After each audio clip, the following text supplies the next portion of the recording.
poser des questions. Je ne suis pas là pour les questions. Il y a une sœur qui a dit tout à l'heure, elle pense que c'est Dieu qui doit pouvoir apprécier si on l'aime ou pas. Sauf si je n'ai pas bien compris ce qu'elle avait dit, mais je pense que c'est ce qu'elle a dit.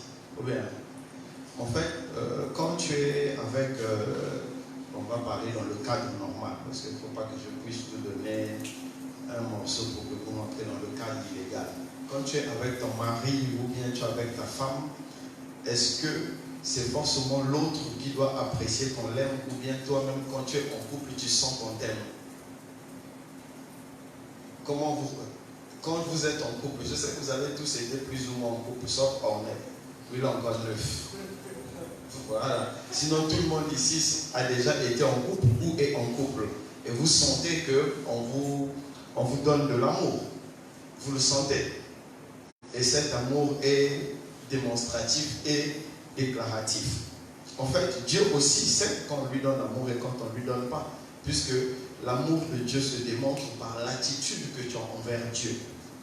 Et Romains 8, 14 nous dit, tous ceux qui sont conduits par l'Esprit de Dieu sont fils de Dieu.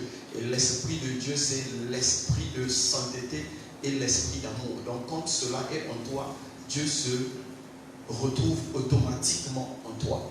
Donc comment nous savons que nous aimons Dieu et comment Dieu sait qu'il nous aime? C'est quand son esprit est en nous. Et quand son esprit est en nous, comment nous savons que son esprit est en nous? Parce que nous marchons dans la sainteté et le sacrifice permanent. Amen. Voilà, donc celui qui ne se sacrifie pas, qui ne s'est jamais sacrifié pour une autre personne, qui ne s'est jamais sacrifié pour un frère, pour une sœur ou pour une œuvre, doit savoir qu'il n'est pas conduit par l'Esprit de Dieu.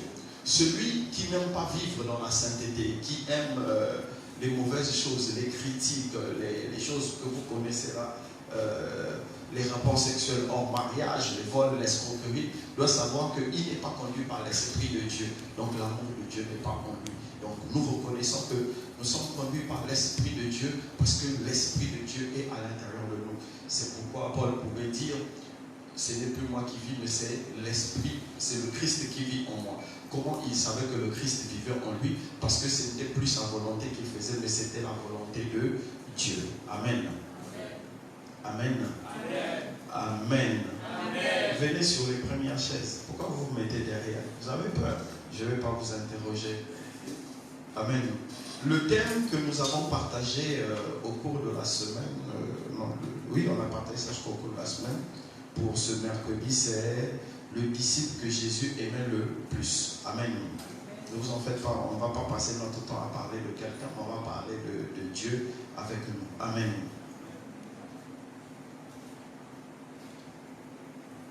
Merci, c'est gentil. Vraiment, aujourd'hui, ça va être la bagarre. Hein? Priez pour qu'on ait une deuxième salle pour mettre les enfants.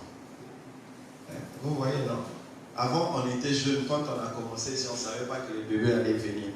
Maintenant, les bébés sont venus. Voilà, donc, nous sommes en train de grandir. Il faut que nous puissions aussi nous puissions nous multiplier en termes de salles et de places. Amen. Nous avons prié. Éternel Dieu de grâce, Père, nous te disons merci. Merci Seigneur pour ce temps que tu nous accordes d'écouter ta parole. Père, que ta parole nous transforme, que ta parole entre profondément à l'intérieur de nous, que ta parole produise les fruits que tu es en train d'attendre. Seigneur, que ta parole fasse de nous réellement des modèles et des lumières afin que la multitude te reconnaisse comme étant Dieu. Amen. Ok, donc rapidement nous allons lire dans le livre de Jean 13, le verset 23. Amen. Jean 13, le verset 23. Jean 13, verset 23. Un des disciples, celui que Jésus aimait, était couché sur le sein de Jésus. Amen. Voilà, donc c'est tiré de ce passage. Le disciple que Jésus aimait s'est couché sur la poitrine de Jésus parce que, bon, il y avait, vous allez lire le contexte un peu quand vous allez lire la Bible. Il y avait effectivement une personne parmi les 12 disciples de Jésus que Jésus aimait le plus. Il les aimait tous. comme vous l'avez lu tout à l'heure, il dit il n'y a pas de plus grand amour que de se sacrifier pour ses amis. Amen. Donc Jésus aimait tous ses 12 disciples, y compris Judas. J'ai entendu la question tout à l'heure, est-ce que vous aimez vos ennemis? J'ai entendu quelqu'un dire ici, j'en ai pas encore, donc la question ne se pose pas. Gloire à Dieu. Tu dois pouvoir répondre, est-ce que le jour où tu en auras, est-ce que tu auras le courage de pouvoir les aimer? Amen. On va d'abord commencer par redéfinir un peu l'amour pour les chrétiens. Vous devez comprendre ceci. L'amour pour un chrétien, c'est quelque chose de surnaturel. L'amour dont on est en train de parler, on ne parle pas de l'amour de bisous, câlins, ou bien de amour avec poulet à checker. Ce n'est pas de ça qu'on est en train de parler. Amen. On ne parle pas de bisous quand tu vois la sœur, ton cœur fait caca. Non, ce n'est pas de ça qu'on est en train de parler. Parce qu'en plus, on connaît vous, ça fait tout pour la sœur Pauline. Il n'y a pas Pauline ici, je sais. Voilà. Et après, quand la sœur Pascaline va passer, il y a Pascaline ici? Non, ok. Quand la sœur Pascaline va passer, ton cœur commence à faire. Non, c'est pas de ça qu'on est en train de parler. Ça, c'est pas ça. On est en train de parler de l'amour qui vient directement de ton esprit. L'amour que Dieu fait couler en toi par son Saint-Esprit. Cet amour-là, c'est cet amour qui permet d'aimer son ennemi et c'est cet amour qui permet de se sacrifier. Et c'est cet amour qui te permet aussi de te maintenir dans la sainteté. Amen. Ce n'est pas un effort personnel. Par effort personnel, nous ne pouvons pas y arriver. C'est forcément par la puissance du Saint-Esprit que nous pouvons accomplir des actes que humainement nous savons impossibles. Amen. Vous allez vous dire, mais ce n'est pas par le Saint-Esprit, une femme dont le mari l'a trompé 2 fois, a fait des enfants dehors, ne l'a pas quitté. Non, ce n'est pas par amour que la dame est restée, c'est par calcul. Parfois, elle se dit, ben, si je quitte ici, qu'est-ce que je vais manger? Voilà.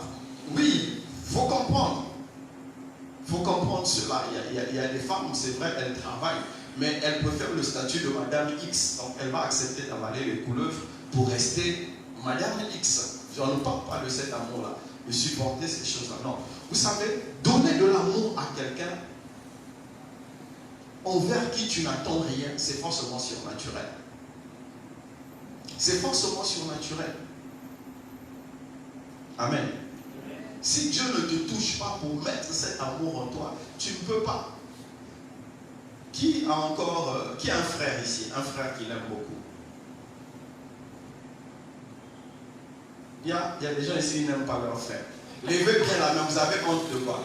Levez les mains. Qui a un frère qui l'aime bien? Bon, si tout de suite vous apprenez que je viens de l'assassiner, est-ce que vous allez m'aimer? Ah, amen. Tu vas m'aimer. Tu vas m'aimer. Vous n'allez pas m'aimer. C'est difficile. Vous voyez, parce que cet amour-là est conditionné par les émotions. Donc l'amour dont on est en train de parler ici, ce n'est pas conditionné par les émotions. Donc quand la Bible est en train de nous rapporter l'amour du Christ n'est pas conditionné par les émotions, mais c'est ce qui découle directement du Saint-Esprit de Dieu. Si quelqu'un m'a compris, qu'il acclame le Seigneur.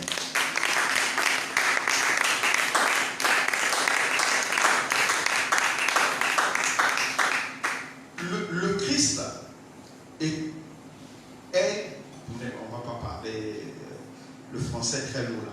Le Christ est à la fois Dieu et humain. Ça, c'était quand il était sur la terre. Donc, il était à la fois Dieu et humain.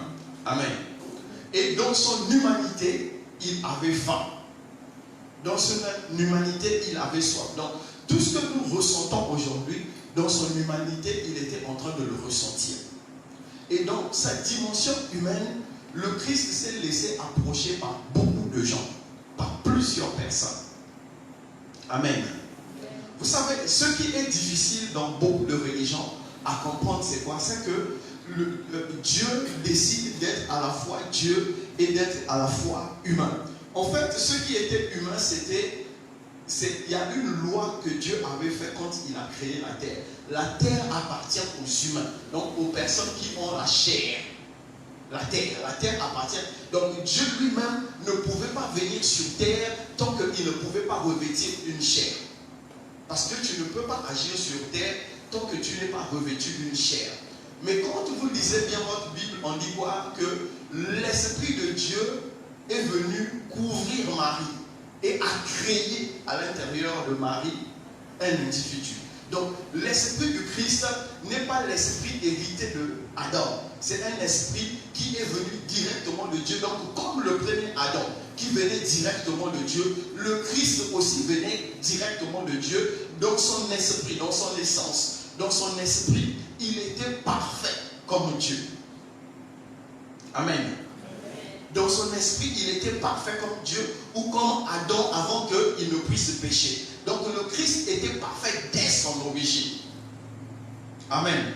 C'est pourquoi il pouvait dire ce que je fais, c'est ce que je vois mon Père faire. C'est pourquoi Adam dit, quand dans le jardin d'Éden, il dit, j'ai été entendu venir et je me suis caché. Pourquoi? Parce qu'à cet instant, il n'y avait pas d'intermédiaire entre Adam et Dieu. Donc le Christ pouvait voir, comprendre, entendre tout ce que Dieu faisait, parce qu'à l'intérieur de lui, il était parfait. Amen. Maintenant, dans sa dimension humaine, il avait une mission à accomplir. Et la mission, c'était quoi? Quand Adam avait fini de pécher, quand Dieu est venu voir Adam, Dieu s'est offert le premier sacrifice. L'agneau qu'il a tué, il a pris la peau, il a couvert la nudité de Adam et Ève. C'est le premier sacrifice que Dieu s'est couvert. Et par là, Dieu a expliqué quelque chose. Que le péché ne peut être couvert que par le sang. Et il s'est offert le premier sacrifice. Mais sauf qu'il y avait un problème. L'animal ne pouvait pas couvrir le péché de l'humain plus d'une année, plus d'une saison. Et Dieu n'avait pas besoin que notre péché soit couvert pendant une saison, mais que le péché soit totalement enlevé. Donc, Dieu voulait ramener l'homme avant que Adam puisse pécher. Et cela n'était pas possible, quel que soit ce qu'on pouvait faire. Tu pouvais donner une vache, 2 vaches, 50 vaches, 1000 vaches comme Salomon avait fait. Ça ne pouvait pas couvrir le péché plus d'une année. C'est toujours une saison. Donc Dieu avait décidé, c'est pourquoi il dit à Ève que le fils de l'homme écrasera la tête du serpent. Donc le fils de Ève va écraser la tête du serpent et le serpent va mordre le talon du fils de l'homme. Donc il était en train de parler du Christ qui va venir et qui va ôter le péché du monde. Christ vient sur terre comment? Il vient étant l'agneau de Dieu qui ôte le péché du monde. L'agneau de Dieu qui ne vient pas couvrir notre péché, mais l'agneau de Dieu qui vient enlever notre péché pour que notre nature originelle sans péché puisse devenir une réalité. Amen. Amen. Amen. Amen. Donc, pour que cela puisse être une réalité, amen, il fallait que le Christ vienne vivre sur terre comme étant un fils d'homme. S'il était venu, il a quitté le ciel, waouh, comme on voit dans les science-fiction, boum, il se lève, il dit, je suis le Christ, je viens vous sacrifier. C'est une arnaque. Ça va être totalement une arnaque. Pourquoi? Parce que l'agneau du sacrifice, on l'appelle le bouc émissaire. Vous êtes beaucoup d'intellectuels ici, vous savez c'est quoi. Le bouc émissaire, c'est celui sur qui on met ses fautes. Voilà. Donc l'agneau qui était sacrifié prenait les fautes de celui qui avait fait des fautes, on mettait ça sur lui, et lui, il partait avec les fautes là, et la personne devenait neuve pour une saison. Amen. C'est ce qui se passait. Donc le Christ devait faire quoi? Il devait vivre sur terre. Et il devait souffrir. La souffrance que Ésaïe explique dans Ésaïe 61 là, c'était quoi? C'est ça nos douleurs qu'il était en train de porter. Donc tout le temps que le Christ a marché sur terre, il accumulait nos péchés et le point culminant, c'était à la fin. C'était à la fin où on a commencé à l'insulter jusqu'à ce qu'on l'a crucifié. Le Christ était en train de porter nos péchés et il les a cloués à la croix. Dans mon prochain livre, je crois qu'il va sortir d'ici début décembre, vous allez pouvoir lire là, parce que je suis en train de développer un petit truc sur la croix. Ça ne va pas être très long, mais c'est juste pour expliquer un peu encore les principes sur la croix. Vous allez comprendre que, comme on dit, la croix c'est l'autel du sacrifice. Et le Christ est l'agneau qui est brûlé dessus. Et l'agneau, quand il est brûlé, il y a la fumée qui sort. Ce qu'on appelle un parfum de bonne odeur. Donc il faut que le parfum qui sort de là puisse faire plaisir à Dieu et que Dieu puisse agréer le sacrifice. Amen. Amen. Est-ce que j'ai quelqu'un avec moi? Donc je disais que le Christ sur terre devait vivre comme un être humain normal, quoique il était en train de faire des actes de Dieu sur terre. Parce que marcher sur l'eau, c'est des actes de Dieu. Multiplier le pain, le poisson, c'est des actes de Dieu. C'est pourquoi il disait aux gens, si vous ne croyez pas en moi, croyez au moins en ce que je suis en train de faire. Donc quand le Christ était au milieu de ces gars, de ces hommes et de ces femmes, il devait leur démontrer l'amour. Amen. Il devait leur démontrer l'amour. Pourquoi le Christ devait leur démontrer l'amour? Parce que Dieu est amour. Amen. Dieu est amour. Et un leader, je parle des leaders dans l'église, je ne parle pas des leaders dans le monde, je parle des leaders dans l'église. Un leader dans l'église qui est incapable de parler d'amour et de démontrer l'amour n'est pas un leader qui vient de Dieu. Amen. Le disciple que Jésus aimait, c'est Jean. Amen. C'est Jean. Amen. C'est Jean, c'est Jean. Je vais vous montrer le passage tout à l'heure. C'est Jean. Et Jean a tellement compris l'amour de Dieu, amen, qu'il a dit, il a donné un verset qui est très populaire au milieu de nous. C'est lequel? C'est lequel? Ça dit quoi? Car Dieu a tant aimé le monde qu'il a donné. Mais s'il n'avait pas reçu l'amour, est-ce qu'il aurait compris la profondeur de l'amour de Christ? Si tu m'as compris, acclame le Seigneur.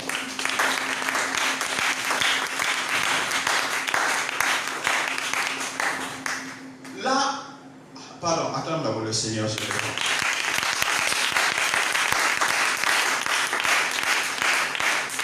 Voilà.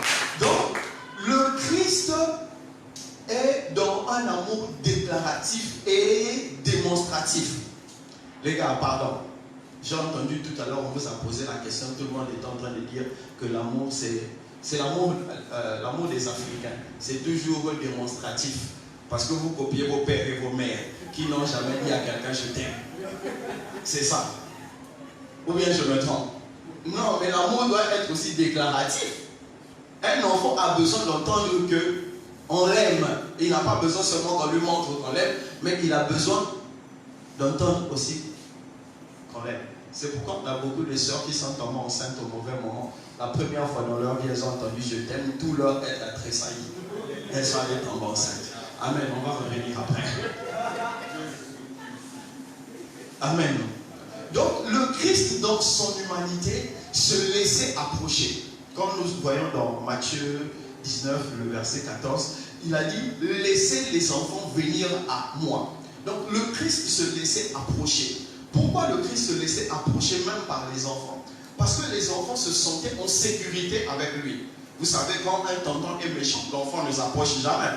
Pour ceux qui ont eu des enfants, déjà ou des petits frères. Mais quand tu es gentil, les enfants courent après toi. Donc si les enfants manifestaient le désir de venir vers Jésus, c'est parce qu'il était ouvert et même les enfants étaient capables de pouvoir l'apprécier. Donc le Christ, dans sa dimension humaine, se laissait approcher par tous ceux qui pouvaient l'approcher. Amen. Amen. Amen. Amen. Donc vous devez comprendre ceci, que tu ne peux pas dire que l'amour de Dieu est en toi et que les petits enfants ne peuvent pas t'approcher. Amen. Amen. Amen. Comme j'entends des gens qui disent je n'aime pas les enfants. Mais si tu n'aimes pas les enfants, ça veut dire qu'avec les grands, ça va être compliqué. Voilà. Donc, dans sa dimension humaine, le Christ se laissait approcher. Et pourquoi il se laissait approcher? Parce qu'il connaît le désir humain de recevoir, de ressentir de l'affection. Amen. Amen. Et le Christ démontrait de la tendresse, de l'affection. Quand la Bible est en train de lui dire que le disciple qu'il aimait faisait quoi? Se coucher sur sa poitrine. Bon, ça va être un peu compliqué. Même moi-même, en tant que pasteur qui a beaucoup d'amour, est-ce que je laisse quelqu'un s'approcher de moi comme ça? Bon, ça va aller. On est à l'école, on évolue tous. Amen. Ou bien, même moi j'évolue encore, j'apprends encore. Donc, mais bon, c'est vrai, non, disons la vérité. À qui je n'ai jamais fait un câlin ici? Il y a un escroc au fond là-bas. Il y a un vrai escroc. Il y a des escrocs. Nihal. Vraiment. Nora, toi tu vas pas lever la main, non? Voilà. Surtout les filles à qui je n'ai jamais fait des câlins. Tu as pris ce qu'elle ne peut même pas parler. Voilà. Non, mais c'est parce que tu n'es pas venu. Sinon, la plupart de mes filles, j'ai l'habitude de les faire des câlins. Donc, les filles qui n'ont pas eu de câlin, le mois là, ça veut dire qu'elles n'ont pas voulu. Elles sont Django. Elles sont remplies. Mais sinon, souvent, mes filles, j'aime bien leur faire des câlins. Parce que je vous dis, vous savez, manifester de la tendresse à quelqu'un change le schéma mental de la personne.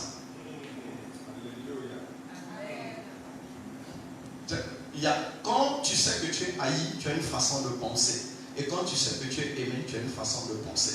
Et je suis un exemple. Quand je savais qu'on me haïssait, j'avais une façon de penser. Et quand je savais qu'on m'aimait, j'ai eu une nouvelle manière de penser. Donc je disais que le Christ manifestait de la tendresse en laissant Jean pouvoir venir se mettre sur sa poitrine. Et vous voyez ça, il y a un célèbre tableau, je ne sais pas qui est l'auteur du tableau, la Sainte Seine. Vous avez souvent ça dans vos maisons. Et Jésus est souvent au milieu et il y a toujours le disciple sur sa poitrine. Voilà, c'est un peu la transposition de deux versets. Donc c'est Jean qu'on met sur sa poitrine et vers le fond on montre Judas qui fait comme ça. Voilà, vous avez tous vu ce tableau-là. Voilà, donc c'est cette transposition de la tendresse. Le Christ, Amen. Amen. Le Christ en tant qu'humain s'est mis à démontrer que l'affection dans le milieu, dans notre milieu, avait une place. Amen. Amen. Vous savez, l'Église aujourd'hui est l'Église qui parle de l'amour, mais qui ne montre pas l'amour et qui ne démontre pas l'amour. Amen. C'est comme ça que nous vivons aujourd'hui. On dit aimez-vous les uns et les autres. C'est un verset. Ce n'est pas une réalité. Amen. Ou je me trompe? C'est un verset, mais ce n'est pas une réalité. La preuve tout à l'heure quand on a dit est-ce que vous aimez Dieu?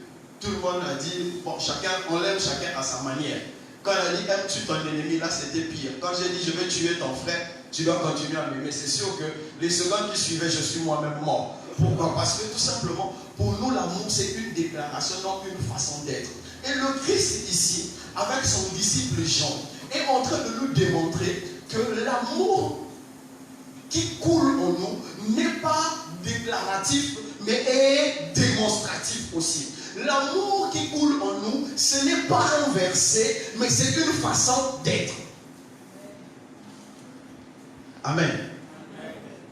Amen.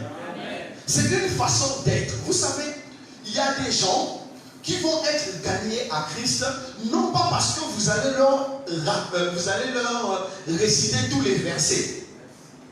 Ils ne seront jamais gagnés par ça. Mais ils seront gagnés par votre attitude d'amour, votre tolérance, votre compréhension, votre acceptation, votre libéralité. Ils vont commencer à voir le Christ au travers de vous sans que vous ayez donné un seul verset. Amen. Amen. Allons dans le livre de Jean, Jean 21.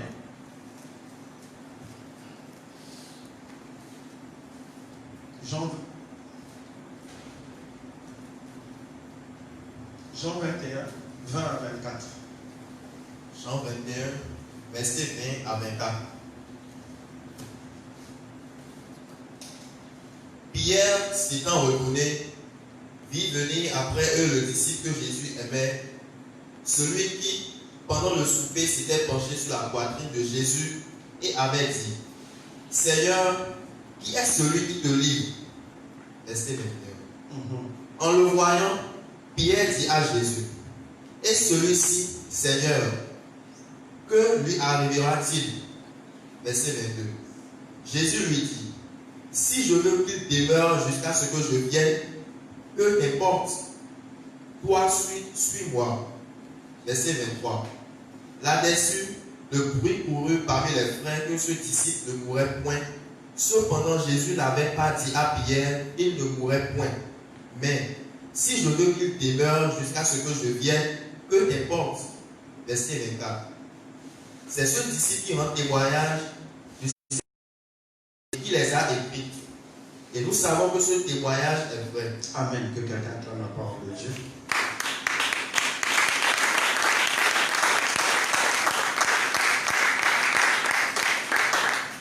Vous avez suivi ce qu'il a dit à la fin. Il dit, c'est ce disciple qui est en train de vous rapporter cette parole. Donc c'est Jean, quand vous lisez le livre, c'est Jean, c'est écrit par Jean. Donc c'est Jean qui est en train de nous rapporter cette parole. Mais qu'est-ce que je veux soulever? L'amour que le Christ avait pour lui, lui a fait un cadeau, la longévité. Pierre pose une question. Il dit, lui, parce que pourquoi Pierre s'est intéressé à Jean? Parce qu'il savait que Jésus avait démontré beaucoup d'affection envers Jean. Il dit, mais qu'est-ce qui va arriver à Jean? Et Jésus dit, cela t'intéresse ou pas? Si je veux qu'il reste jusqu'à la fin des temps, il restera. En fait, qu'est-ce que Jean a eu selon les écrits? Jean est le seul disciple qui est mort de mort naturelle. Sinon, tous les disciples de Jésus ont été assassinés. Amen. Donc, l'amour que Dieu nous donne, forcément, devient en nous un cadeau. Amen. Amen. Du moins, quand tu acceptes cet amour, ça devient un cadeau en nous. Et pour finir dans l'œuvre de Jean, ça a fait que Jean est devenu le disciple qui était capable par ses mots de nous expliquer l'amour de Dieu.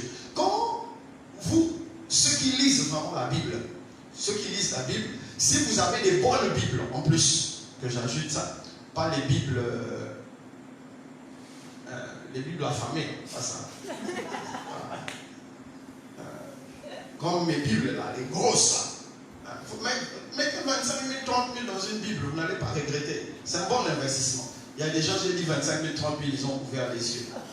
Vous préférez prendre shawarma et téléphone cher. Non, téléphone, ça va. Tous les téléphones, c'est quoi, 6 mois, garantie. Une année, c'est mort. Or, quand tu as une grosse Bible, elle est riche parce qu'elle tombe, elle t'approfondit. Quand vous lisez l'introduction du livre de Jean, dans la plupart des bonnes Bibles, et quand vous lisez les livres comme Sondé des Écritures, c'est les commentaires bibliques, on vous dit que le livre de Jean montre l'amour de Dieu. Donc Jean dans son livre, donc que vous prenez le livre de Jean, que vous prenez 1 Jean, 2 Jean, 3 Jean, vous voyez, vous sentez l'amour de Dieu dedans. C'est l'amour de Dieu y est presque démontré, devient presque palpable.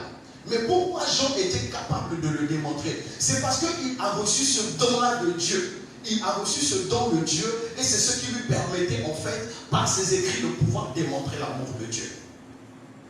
Amen. Donc l'amour de Dieu en nous est un don. Amen. Si tu n'arrives pas à manifester le don, Amen. Je sais que la plupart d'entre nous, pour nous le don c'est et aller imposer les mains aux malades. Non, tu peux imposer les mains aux malades aujourd'hui jusqu'à demain, mais si tu es incapable de manifester l'amour, qu'est-ce que Paul dit?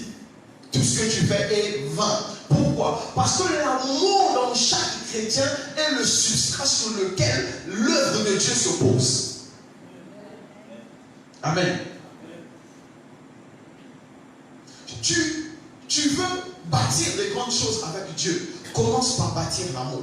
Donc commence à laisser Dieu te remplir de son amour. C'est l'amour de Dieu qui nous guérit de nos blessures. C'est l'amour de Dieu qui nous transforme totalement. C'est l'amour de Dieu qui nous emmène à accomplir notre destinée. C'est l'amour de Dieu qui fait de nous ce que nous voulons et nous souhaitons devenir demain.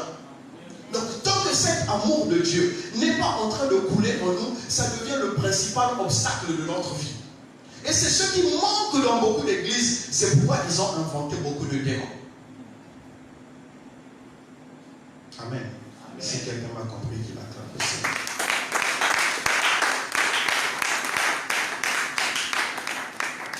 Amen.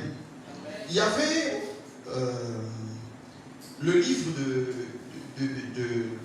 du pasteur Yonggi Cho, 4e dimension. Dedans, il était en train d'expliquer qu'il y avait un souci. Il faisait beaucoup de miracles. Et arrivé chez une femme qui venait le consulter tout le temps. Il priait, comme lui-même il disait, il prenait des positions de karaté pour prier. Il priait dans toutes les formes, mais jamais la femme là n'était guérie. Pourquoi la femme n'était jamais guérie?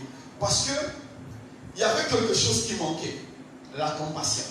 Yonggi Cho voulait la guérir parce qu'elle est malade, il avait la puissance. Alors qu'à cet instant, Dieu voulait expliquer au pasteur que la guérison de cette femme devait passer par la compassion. Amen. Donc par l'amour. Donc il fallait qu'il ressente de l'amour pour cette femme pour que l'Esprit de Dieu descende sur cette femme et que cette femme guérisse. C'est ça la puissance de l'amour. Amen. Il y a beaucoup au milieu de nous. Il n'y a pas un démon qui t'emmerde. C'est même pas la malédiction de papa, de maman ou de la maison qui se trouve à Ouida ou à Sakété là. C'est pas ça. C'est juste que ton cœur est un abîme qui ne connaît même pas une goutte d'amour. On ne peut pas bâtir dedans. Dieu ne peut pas mettre quelque chose dedans parce que ça ne peut pas prospérer. Amen. Amen. Amen. Oui, je sais que ça paraît bizarre. Mais Dieu lui-même, pour commencer, il dit quoi? Car j'ai tellement aimé l'humain que je sacrifie ce que j'ai de plus précieux. Dieu a sacrifié pourquoi? C'est parce qu'il se base sur l'amour. Mais toi, tu ne peux pas recevoir si tu n'es pas basé sur l'amour. Amen. Amen. Amen. Mes frères et mes sœurs, ce que Jean a vécu, j'en ai plus. C'est nous qui devons vivre ça. Donc si quelqu'un, on peut crier aujourd'hui, qui Jésus aime, tu dois pouvoir dire moi. Amen. Amen. Mais tu ne peux pas te lever et dire moi. Pourquoi tu ne peux pas te lever et dire moi? Mais parce que tout simplement tu ne ressens pas l'amour de Dieu couler en toi. Tu ne ressens pas l'amour de Dieu couler en toi. Pourquoi? Parce que tu penses que la Bible, ce sont les versets que tu dois réciter et il y a comme une puissance ou quelque chose qui va sortir et va résoudre ton problème. Non. La Bible, ce n'est pas des versets, mais c'est l'amour de Dieu qui coule, qui doit prendre vie en toi et qui doit te guérir et te transporter là où tu vas. C'est cette compréhension que Jean a eue. Il a eu la révélation de l'Apocalypse. Pourquoi? C'est parce que Dieu, il avait compris l'amour de Dieu. Et il a compris tout ça parce que Jésus lui avait démontré l'amour. Jésus avait laissé son amour se répandre sur lui. Si quelqu'un m'a compris, qu'il acclame le Seigneur.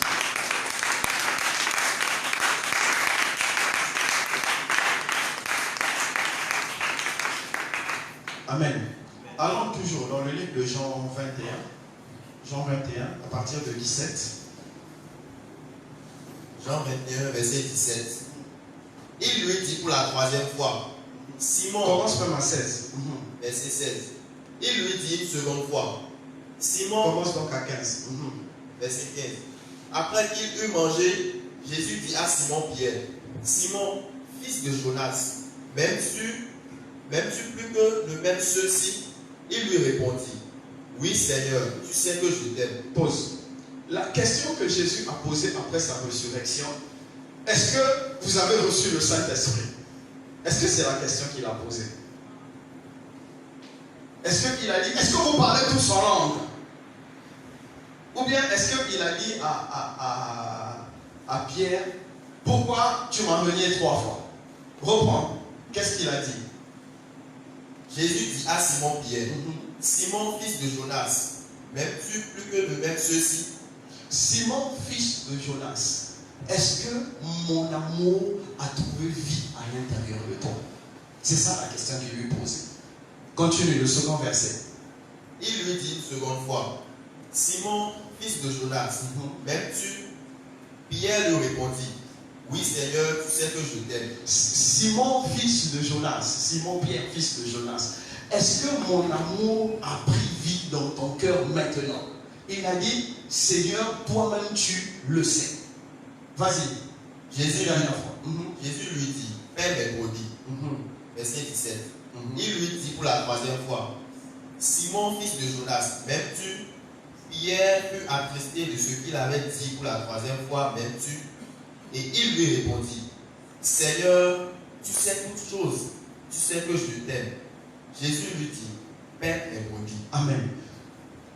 Pierre s'est mis à pleurer. Pourquoi? Parce qu'il s'est senti coupable d'avoir renié Jésus 3 fois. Vous savez, il y a des choses, de fois tu fais, tu n'as pas toute ta conscience, mais tu es conduit par l'événement. Et quand on réveille ta conscience, tu sens le flot d'émotions. Mais au-delà du flot d'émotions, il dit quoi à Jésus? Tu sais que je t'aime et toi-même tu sais toutes choses. L'amour de Pierre était en train de monter, c'est pourquoi Jésus, pour finir, a dit quoi? Paie mes brebis. Amen. Pourquoi il dit paie mes brebis? Tant que l'amour de Pierre ne montait pas, ne devenait pas une réalité, il était impossible à Jésus de donner une mission à Pierre. Amen. Ah, tu ne me suis pas, ce n'est pas grave, tu comprendras dans les quelques années. Je vais te dire ceci. Écoute-moi bien. Ta vie restera en chantier tant que Dieu ne trouvera pas son amour à l'intérieur de toi. Parce qu'il a dit ceci, on ne donne pas des choses précieuses aux chiens, mais les choses précieuses sont réservées aux enfants. Et les enfants ne sont pas des enfants d'un tel. Chaque enfant reconnaît qui est son père. Donc chaque enfant reçoit de son père ce qui est précieux.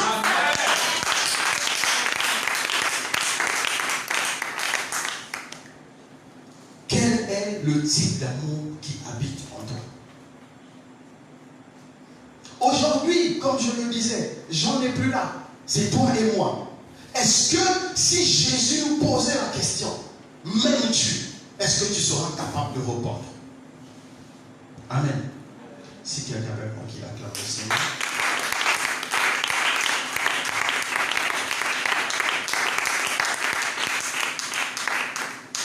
Amen. Le Dieu que moi je sers, le Dieu des autres, je ne peux pas être garant, mais le Dieu que moi je sers m'a manifesté de l'amour. Je ne dis pas de l'amour biblique, mais de l'amour réel. Je ne vous ai jamais caché mon histoire. Vous savez, mes parents se sont séparés, ont divorcé. J'avais 3 ans, 4 ans, et une autre femme qui est venue. J'étais le petit canard boiteux de la famille, celui qu'on insultait, celui qu'on disait qu'il ne peut pas réussir, celui qui ne pouvait pas devenir quelqu'un un jour. Donc en fait, tout ce qui était négatif à la maison, c'était moi. J'étais le plus idiot, j'étais le plus absurde, j'étais le plus con. En fait, tout ce que vous pouvez savoir qui est bizarre là, c'est ce qu'on mettait sur moi. Quand quelque chose ne se passait pas bien, c'était toujours moi. Donc j'ai grandi avec un vide affectif et avec une grande colère et une grande rancune. C'est comme ça que j'ai grandi. Et tellement je grandissais en ça, que j'étais toujours en train de me répéter une chose. Le jour où je serai grand, je serai puissant, je vais tous les écraser pour leur montrer que je suis moi aussi arrivé quelque part. Et ce que je suis en train de vous dire, ce n'est pas pour vous faire plaisir. Mes frères, mes soeurs sont vivants, ils pourront en témoigner un jour. J'étais méchant. Comme je vous dis, j'étais méchant. J'étais mauvais. Si tu voulais faire un mauvais coup, viens prendre le plan chez moi, ça va marcher. J'étais méchant, je vous assure. J'étais méchant. Surtout quand il s'agissait des filles. Vous laissez tomber. Vous laissez tomber, je vous assure. Ça encore, j'étais machiavélique. Donc non seulement j'aimais lire, donc j'avais des idées. Donc j'imaginais avec l'intelligence pervertie. Donc quand il s'agissait de faire mal, je faisais mal. Donc quand je vous dis, mais j'étais quelqu'un de foncièrement malheureux. Plus je faisais mal, moins j'étais encore, le peu de bonheur que je pouvais avoir disparaissait. C'est comme ça que j'étais, je vous assure, c'est ce que j'étais. Et quand j'ai rencontré Dieu, il faut dire vrai, quand j'ai commencé à parler en langue, il ne s'est rien passé tout de suite. C'est bon, on parlait en langue. Mais il n'y avait rien, je ne sentais pas la différence. Quand j'ai commencé à servir dans l'église, j'avais 15 ans quand j'ai eu le Saint-Esprit. J'ai continué à servir l'église jusqu'à 17 ans quand un de mes pères spirituels, parce que j'en avais deux, il y a Patrick, m'avait dit je vais être pasteur. Et je me suis dit c'est lui même être fou. Parce que oui, parce que je me disais mais attends, moi je veux être riche. Je voulais le maximum de femmes possible. Je voulais être riche et avoir le maximum de femmes possible.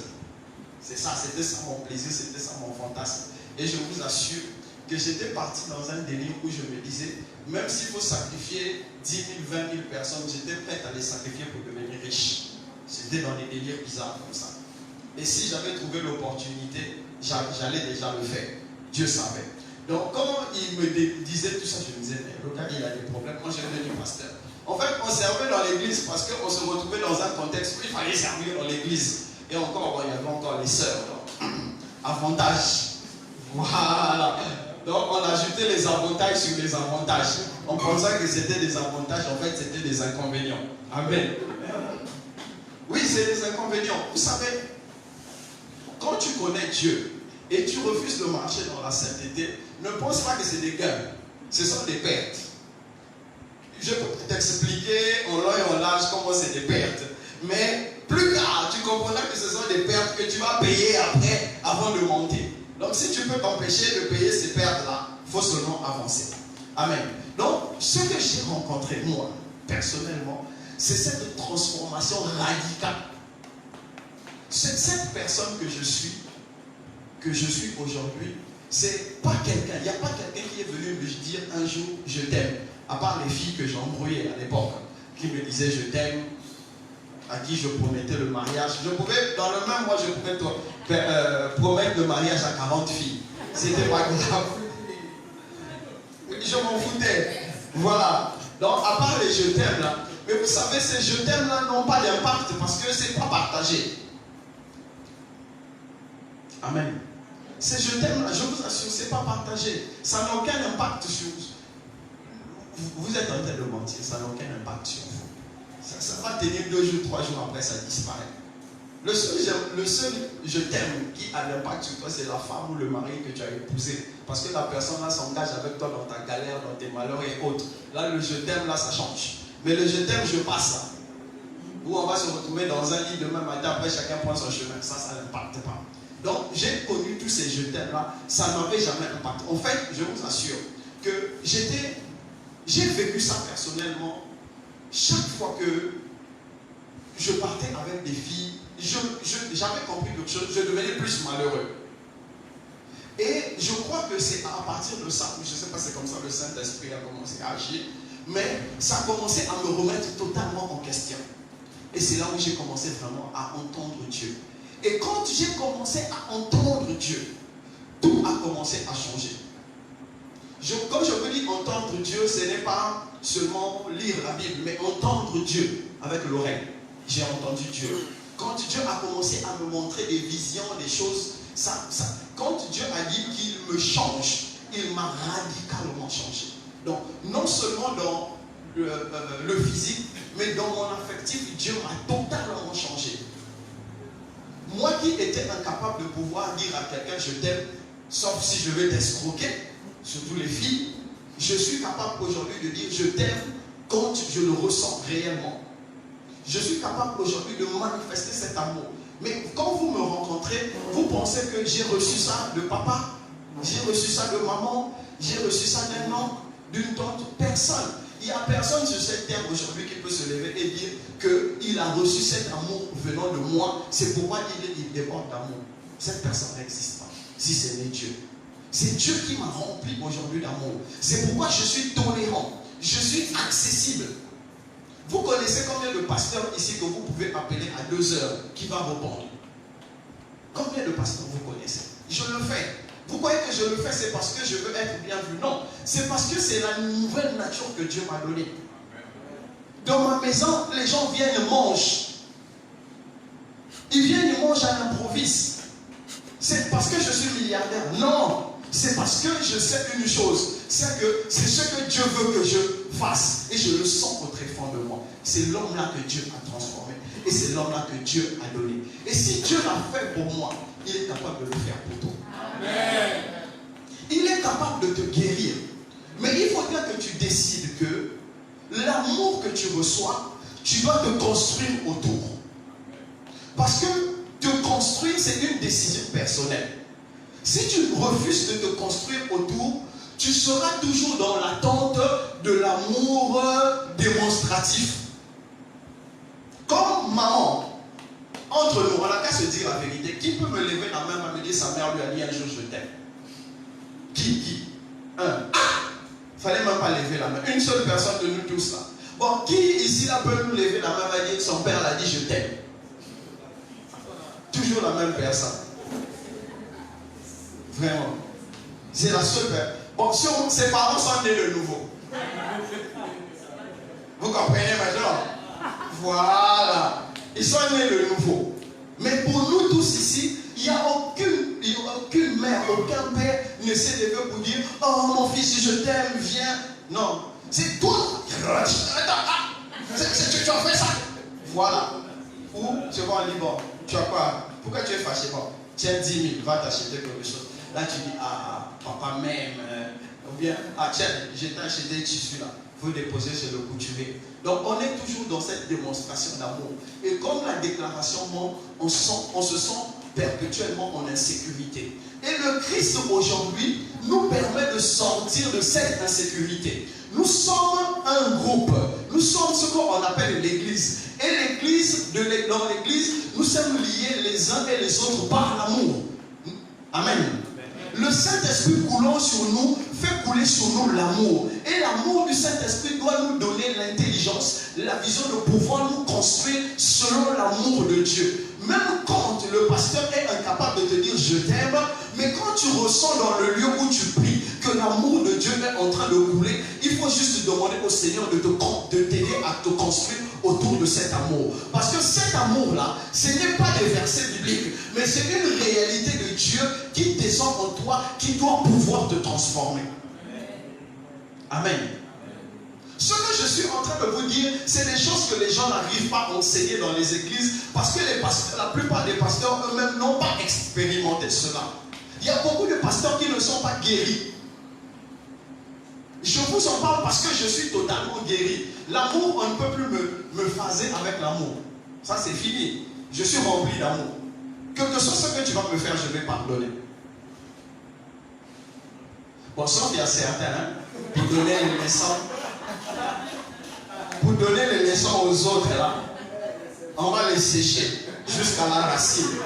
Sinon, tout ce que tu vas me faire, je vous assure, je ne peux pas vous dire tout ce qu'on m'a fait. Tout ce qu'on me fait, je pardonne. Souvent, je souris encore. Parce que je me dis, en fait, tout ça, ce n'est rien. Tout ce que je veux là, ici, là, ça va rester sur terre. Maison, ça va rester. Position, vous pouvez me donner tous les titres que vous voulez. Je n'emmènerai pas ça au ciel. Ça va rester. Donc pourquoi je vais passer mon temps à me fâcher, à en vouloir les gens, alors que tout ça, ça va rester sur terre? Je ne sais pas si vous me comprenez. Donc je voulais te dire que tu dois comprendre que Dieu veut te reconstruire. Et Dieu te reconstruira par l'amour qu'il est en train de faire couler. Par exemple, pendant que je suis en train d'enseigner, si tu sens que l'amour de Dieu est en train de couler, tu dois prier au fond de toi pour dire, Seigneur, à partir de cet amour-là, commence à me construire. Parce que nous avons tous besoin que Dieu nous construise sur son amour. Si l'amour de Dieu est incapable de nous construire, je vous assure qu'il y a des destinées qui vont être accomplies à moitié, au tiers, et des destinées qui ne vont pas du tout être accomplies. Parce que Dieu ne mettra pas quelque chose de précieux. Jésus s'est d'abord garanti que Pierre l'aimait avant de lui dire « Je te donne mes brebis, conduis-les à ma place ». Donc Dieu ne te donnera pas ta destinée à accomplir si l'amour de Dieu ne peut pas être manifeste en toi. Donc Dieu aujourd'hui veut te guérir. Il veut que tu sois le disciple qu'il aime le plus. C'est sans concurrence. Amen. C'est sans concurrence, mais c'est une décision. Refuse de te focaliser sur ce qui est passé. Papa ne t'avait jamais dit je t'aime. papa ne t'a jamais démontré je t'aime, c'est pas grave. Jésus te dit ce soir, il t'aime et il te démontre qu'il t'aime encore. Il s'est donné à la croix pour toi. Et en ce moment, il a mis son serviteur qui te dit je t'aime. Donc tu as les deux. Est-ce que tu as besoin de je t'aime avec bisous? Si c'est bisous, viens, je vais te faire bisous. Comme ça, ça va bien se reprendre dans ton cœur. Sinon, en tant que serviteur de Dieu, c'est comme je ne parle pas à une foule immense où je dis, comme les stars disent, I love you, et les gens tombent. Non, ce n'est pas ça. Comme je dis, je vous aime, c'est parce que je me dispose à être libre, à écouter et à guider chacun de vous pour atteindre son objectif. C'est pourquoi je suis capable de te dire je t'aime. C'est pourquoi je dis toujours mon numéro est accessible à tout le monde 24 heures sur 24. Bon, non, ce n'est plus 24 heures sur 24. À partir de 23 heures, c'est terminé. S'il y a un numéro qui est 24 heures sur 24, mais celui-là, je ne donne pas. Ça, je suis humain. Je gère tellement les problèmes au cours de la journée que j'ai besoin de dormir. Donc, j'ai un numéro spécial. Si vous touchez les bishops, ils vont me toucher. Ils savent comment me toucher. Mais sinon, je suis disponible 24 heures sur 24. On est allé à l'hôpital 2 fois à minuit. Quelqu'un fait un accident. Je me suis levé, je suis allé. Mes pasteurs sont là, ils peuvent témoigner. J'aurais pu dormir, mais je suis allé. Je suis épuisé. Très épuisé, mais je me lève pour enseigner. C'est pour montrer que l'amour de Dieu est démonstratif. Donc Dieu, ce soir, est en train de dire à quelqu'un que son amour est là. Et si tu veux te bâtir autour de son amour, il est disponible pour pouvoir t'aider à te bâtir. Amen. Si tu m'as compris, acclame le Seigneur.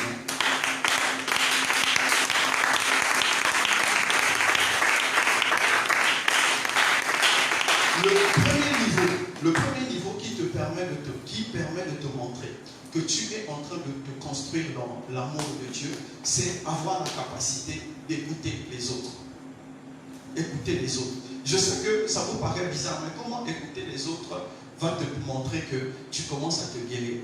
Quand les gens viennent se plaindre, vous savez, même chez moi, quand les gens viennent se plaindre, j'ai des problèmes. Ou bien vous pensez que les pasteurs n'ont pas de problèmes. Ils ont une ligne directe, sans grisaillement.